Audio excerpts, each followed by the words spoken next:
Ask REL episode 5. Thank you for everyone who's been submitting questions, and honestly just thank everybody who follows the page and interacts with us and leaves nice comments and checks for new material.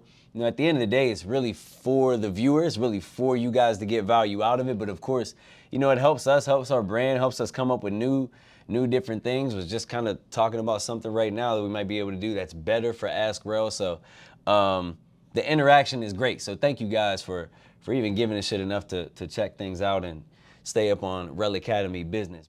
I'm a parent of multiple athletes. How do I get them to embrace the work?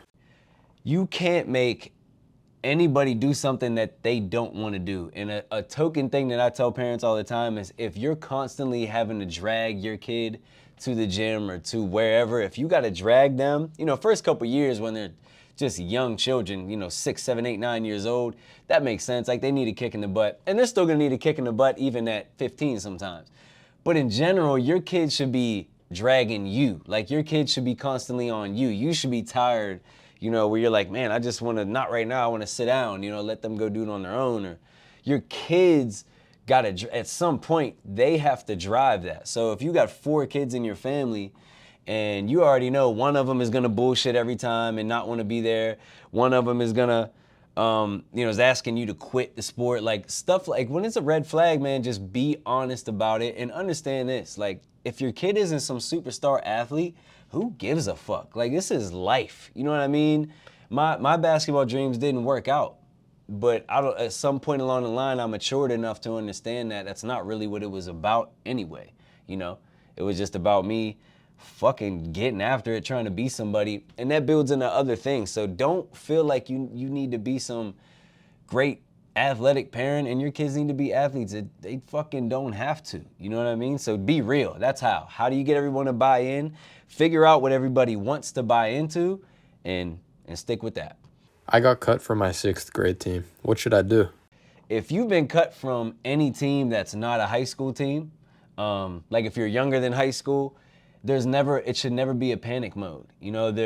Number one, so many things can happen with your body and your athleticism and your mind and all of that stuff when you're that young to begin with. So that doesn't mean you're gonna be a bum forever. That doesn't mean you're gonna get cut in high school.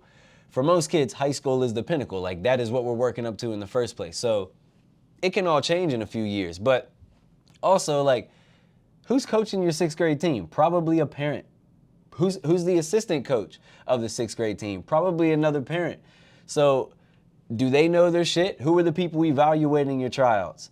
Are they just parents that are also in the program? Like who is doing it? Does it really fucking matter? Because there's kids who made the 6th grade team and they ain't gonna be shit. They're not gonna make the 10th grade team. So you can't look too far into stuff when you're that young. The only thing that you can look far into when you're that young is work, development, progression, mindset, attitude. Like you're trying to build to become somebody. Because what if you made the team this year and you were the best 6th grader in town? Does that mean you're gonna be if you're not the best 12th grader, nobody cares, man. I got a kid in my program right now. He was one of the best 7th graders in the entire country. That doesn't matter now where he sits now, later in high school, So you can't look too far into it. I know it's hard to accept that, hey, you're in middle school, elementary school, and you got cut and you feel embarrassed and all this stuff. I get it, but you really got to dig deep and understand that it just doesn't fucking matter. Just keep moving. How can I get connected with college coaches? I said this before.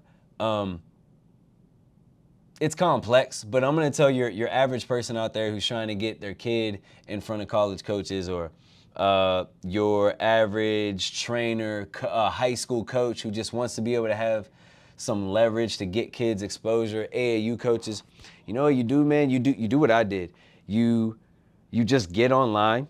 You get on the internet. We have the luxury of having direct phone numbers and emails to these coaches, and you just pound the pavement hitting up coaches. Now, like everything else in the world, like everybody out there can do social media, right? But if you're not good at it, you're not gonna get a whole lot of results. So just because you're putting in the work doesn't mean it's gonna work.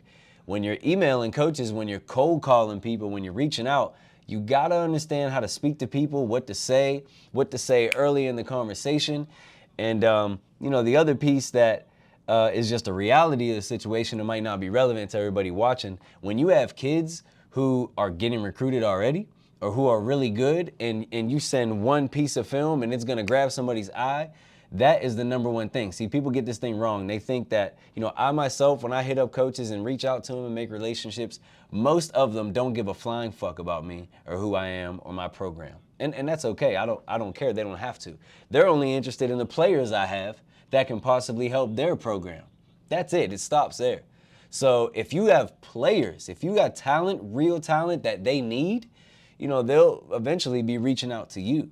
But if you're just trying to get in the game, if you're just trying to get connected, if you're just trying to get the first eyeballs on your son or on a player, you just got to put in a lot of time and effort.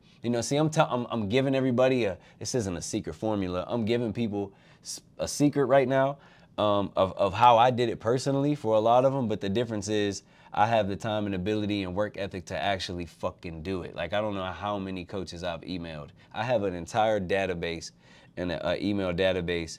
Damn, I don't want to hold up the video. I don't know how many coaches are in this thing, but I can tell you that myself and my team, we physically put this list together manually, like manually. Division I men's coaches, 210. This is just the Division I coaches. We have 210 emails that we manually had to grab all those. So like, it's just work. Just work, and if you have some talent, it's really gonna help. Put in the time, see what happens, and then just be a good person. Be a human being. Don't just call them and ask, hey man, can you offer my kid? That ain't gonna fucking work. So develop relationship. Put in the time to even develop the relationship. So that's it for episode 5, relacademy.com to see what REL Academy is all about and if we can help you in any way, shape, or form. If you want to ask a question, look out for the stories on IG, Snapchat, Twitter, everything. We're everywhere. Ask those questions in there, and I'll make sure I get back to you guys. Thanks for watching.